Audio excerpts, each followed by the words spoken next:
பத்மபூஷன் விருதை அஜித் வாங்கினதோ அவங்க ஃபேமிலியே செலிப்ரேட் பண்ண விஷுவல்ஸ் இப்போ சோஷியல் மீடியாவில் செம்ம வைரலாக போய்கிட்டு இருக்கு. மத்திய அரசோட உயரிய விருதுல கருதப்படுற பத்மபூஷன் விருது ஒவ்வொரு வருஷமும் நிறைய பிரிவுகளில் திறமை வாய்ந்தவங்களுக்கு அறிவிச்சிட்டு இருப்பாங்க. அந்த வகையில் 2025 ஆண்டுக்கான பத்மபூஷன் விருதுல 23 பெண்கள் உட்பட 139 பேருக்கு அறிவிக்கப்பட்டது. பத்மபூஷன் விருதை பொறுத்த வரைக்கும் கலைத்துறையில அஜித் குமாருக்கு அறிவிக்கப்பட்டிருக்கு. இந்த விருது வழங்க போறாங்கன்னு அனௌன்ஸ் பண்ணதுல இருந்தே அஜித் ஃபேன்ஸ் எல்லாருமே செம ஹாப்பில இருந்தாங்க. அந்த வகையில பாத்தீங்கன்னா நேற்று ஈவினிங் டெல்லியில நடைபெற்ற விழால அஜித் குமாருக்கு பத்மபூஷன் விருது வழங்கப்பட்டது.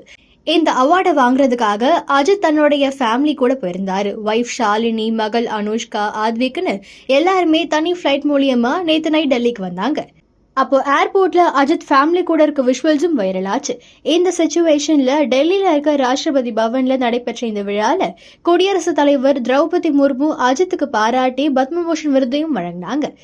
அஜித் அவங்க ஃபேன்ஸை பார்த்தீங்கன்னா தலைன்னு கூப்பிடக்கூடாது, ஏகேன்னு கூப்பிட்டுக்கோங்க, அஜித் குமார்னு கூப்பிட்டுக்கோங்க, கடவுளே அஜித்தேன்னு பேசாதீங்கன்னு எவ்வளோ ரெஸ்ட்ரிக்ஷன்ஸ் வச்சாலும் அவருடைய லாயலான ஃபேன்ஸ் அவர் கூட இருந்துகிட்டு இருக்காங்கன்னு சொல்லலாம். அந்த வகையில் இந்த விருதை அவங்க ஃபேன்ஸ் எல்லாருமே பயங்கரமாக செலிப்ரேட் பண்ணிக்கிட்டு இருக்காங்க.